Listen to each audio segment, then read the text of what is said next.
top executive that's African American, and none of the owners are African American. And it made me start thinking about the museums and how is part of the underrepresentation, that we historically have seen in museums, because we have a lack of African American curators, African American museum directors, and boards that don't represent that diversity. Yeah, absolutely. No, that is absolutely correct. And I think that one of the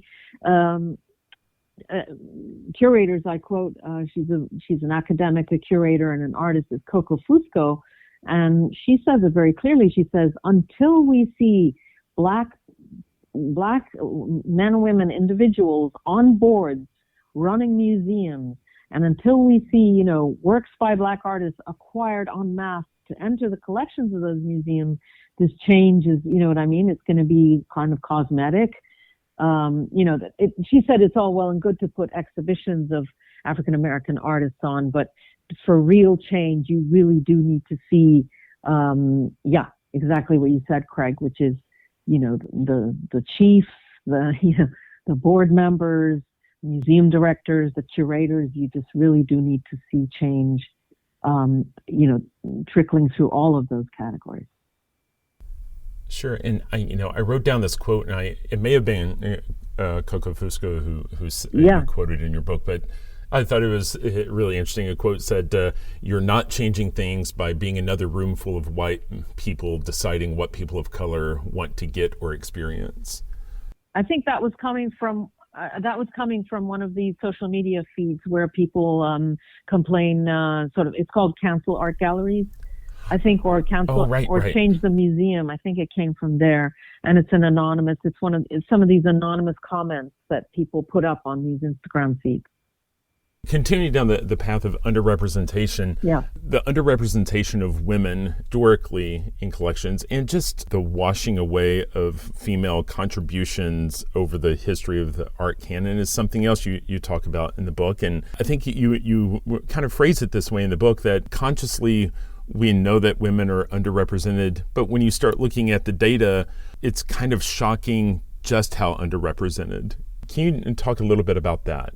Yeah, exactly. I have this art history book that everyone possibly who's interested in art has a copy of. It's called The Story of Art, and it's by Ernst Gombrich, the very famous, British art historian. And I worshipped this book when I was, in my teens, and I wanted to find out about art. I would read it into the night and just look at the pictures and just the images and just be completely blown away. And then when I started writing the book, I started flicking through the index, looking for female artists, and there wasn't a single one, even though he actually updated the book in the 1980s.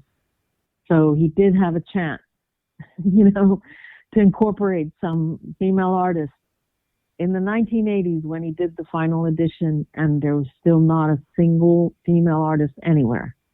And this is just, I think, emblematic of the kind of erasure that women suffered all the way through the 20th century, by the way.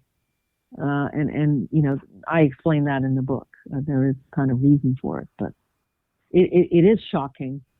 And when you look at the stats, Charlotte Burns and Julia Halperin did this report where they went around 30 major museums in America, and they looked at the sort of ratio of art by women that they exhibited and acquired, and it was like 1 in 10 or less works were by women. I mean, the statistics they're pretty staggering.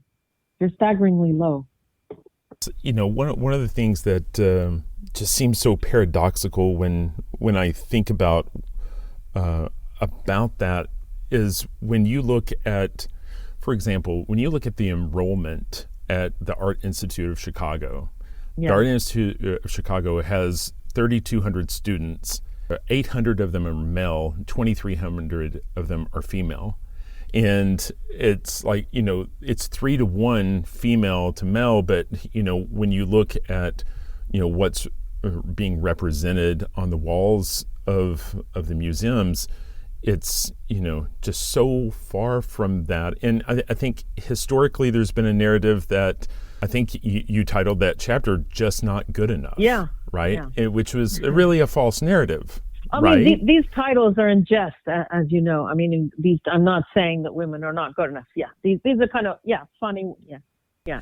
But that comes from something that a male patriarchy would have said, within our lifetime. Absolutely. Right. Yeah. Well, I think you even have an example of that where a museum director is like, well, I think it may have been a biennial curator said, well, I would have included more females, but I just. No, I mean, I think no, I mean, I think you're referring to the gallerist who said, why are there not enough? Why are there not any great women artists? He was this gallerist, and he went up to Linda Nochlin at a graduation ceremony, and he said to Linda Nochlin, why are there not any great women artists? And Linda Nochlin turned that into the title of a very, very famous essay that she wrote, I think in 1970, early 1970s, in which she said, yes, it's true that there are no extraordinary prodigies like Picasso or Leonardo or Michelangelo who are women, but here's why. And then she went into, explaining the kind of status that women had and the circumstances that were forced upon them for millennia, basically, that made it absolutely impossible to have an art practice and to focus and to be able to do your art and show your art and be recognized for it. Yeah. I mean, mainly circumstances that boil down to childbirth, childcare, marriage, household care, all of these things. So all of those domestic kind of duties that prevented women artists from, actually being properly active. I don't know if you set out to do this, but this conversation, what you've written in this book, just really seems like a primer for people that are going into museum studies or even artists to understand, in their 20s, what they're walking into. Have you heard feedback that this might be used as an added text to some of those reading lists for graduate schools? Because it certainly seems to really boil down the landscape of the world we're looking at. Well, thank you, Craig. Yes, I have. Yesterday I was addressing a group of students at the University of Tennessee via Zoom, obviously. And I mean, there are other universities that are being, university alumni clubs. I think the Columbia Alumni Club is looking to organize possible talk with me. So yeah, it is something that will that could serve that particular community, the community of students and of academia, and I'm very, very pleased about that. But I think this book has a lot of different, possible readers. I've had people come up to me who read it, who were in their 20s and who are not connected to art or not experts, and they found it readable and not pretentious or whatever, which is a relief. And then there are people who are, some of the world's greatest curators, and they read it and they find something in it. So in other words, it's not, I've tried not to make it too much of a niche product, too much of a niche publication that only certain people would want to read. I really did intend this as a mainstream publication, and I really do hope that it will have a kind of a broader readership, if that's possible. So if folks wanted to keep track of you, they obviously can buy the book, Takedown, Art and Power in the Digital Age. There's also Absolutely. the podcast, Culture Blast, wherever you get your podcasts. Everywhere, yeah. Right. And website, is it farahnayeri.com? That's correct, yeah, exactly. Great, we're 3 for 3. And possibly they may even catch you playing a piano performance someplace. You're so you're a classically trained pianist. And how often do you perform? Not often at all, Craig.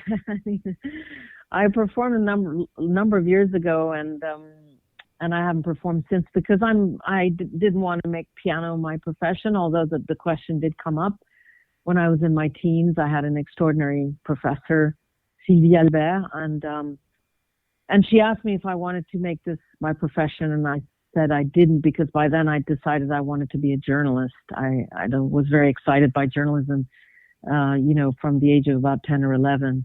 And I do love writing, and I loved writing this book, and I'm happy to have chosen this particular trajectory. But music is a very, very important part of my life, and I am definitely also a musician.